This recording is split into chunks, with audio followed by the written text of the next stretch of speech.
Court మరో సంచలన తీర్పు అయితే ఇచ్చింది. రాష్ట్ర వ్యాప్తంగా అమలయ్యే విధంగా కోర్టు మరో కీలక తీర్పు ఇచ్చింది. దానికి సంబంధించిన వివరాలు తెలుసుకుందాము. వీడియో పూర్తిగా చూడండి. అలాగే తప్పకుండా లైక్ చేయండి. మరిన్ని అప్డేట్స్ కోసం ఛానల్ని సబ్స్క్రైబ్ చేసుకోండి. ఇంకా వివరాల్లోకి అయితే వెళ్ళిపోదాము. ఆలయాల్లో పూజలకు సంబంధించి ఆంధ్రప్రదేశ్ హైకోర్టు జారీ చేసిన ఆదేశాలు ఇప్పుడు ఎంతో కీలకంగా మారాయి. అర్చకులు వారు చేసే పూజలు నిబంధనలకు సంబంధించి రాష్ట్ర దేవాదాయ శాఖ సర్క్యులర్ ఇచ్చింది. శృంగేరి శారదాపీఠం ఇచ్చిన మార్గదర్శకాలను అమలు చేయాలని చెప్పేసి దేవాదాయ శాఖ ముఖ్య కార్యదర్శి, దేవాదాయ శాఖ కమిషనర్లకు తాజాగా హైకోర్టు ఇప్పుడు కీలక ఆదేశాలు జారీ చేసింది. ఆదేశాలు ఏంటి అంటే కనుక, ఇతర దేశాలకు వెళ్ళి వచ్చిన అర్చకులు కానీ ఎవరైనా ఉన్నట్టయితే వారు దేవస్థానాల యొక్క ప్రధాన గర్భాలయాల్లోకి ప్రవేశించి పూజలు చేసేందుకు వీల్లేదంటూ ఉన్నటువంటి మార్గదర్శకాలను తప్పనిసరిగా అమలు జరిగేలా చూడాలని ధర్మాసనం తేల్చి చెప్పేసింది. దీనికి సంబంధించి AP high court judge justice Nimmagadda Venkateswarlu గారు మార్చి 30వ తేదీన ఉత్తర్వులు జారీ చేశారు.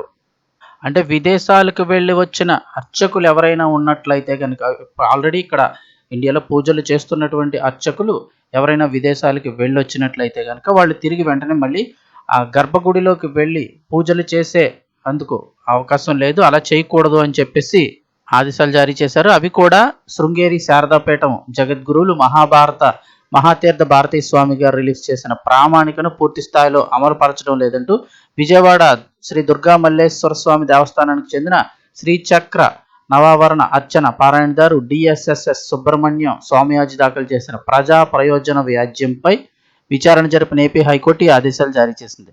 నిజాన్ని చూస్తే అర్చకుల పూజల విషయంలో 2010 నవంబర్ 10వ తేదీన దేవాదాయ శాఖ జారీ చేసిన సర్క్యులర్ ఏంటి అంటే కనుక, ఇలా విదేశాలకు వెళ్ళొచ్చిన వాళ్ళు నేరుగా గర్భగుడిలోకి వెళ్ళి పూజలు చేయకూడదని.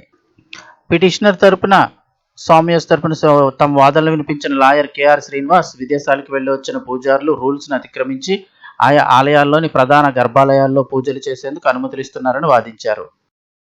శారదాపీఠం ప్రామాణిక ధార్మిక పరిషత్ సర్క్యులర్ ప్రకారం అసలు విదేశాలకు వెళ్లేందుకే అర్చకులకు అనుమతి లేదని స్పష్టం చేశారు. అలా కాదని ఎవరైనా విదేశాలకు తప్పకుండా వెళ్లాల్సి వస్తే వారికి అనుమతి ఇవ్వవచ్చని పేర్కొంటూనే, వారు తిరిగి విదేశాల నుంచి ఇక్కడికి వచ్చిన తర్వాత వారిని గర్భగుడుల్లో పూజలు చేసేందుకు అనుమతించరంటూ గుర్తు చేశారు. అలాంటి అర్చకులకు కేవలం ఆలయాలకు బయట జరిగే పూజలు వ్రతాలకు మాత్రమే అనుమతి ఉంటుందని పిటిషనర్ తరపు న్యాయవాది స్పష్టం చేశారు.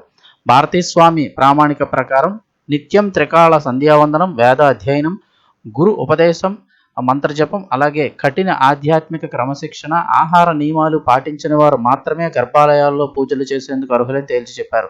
విదేశాలకు వెళ్లిన వారు, మన సాంప్రదాయాలకు భిన్నంగా క్షవరం జుట్టు కత్తిరించుకున్న వారు గర్భాలయంలో పూజలు చేయడానికి వీలు లేదని ప్రామాణిక చెబుతోందని వెల్లడించారు.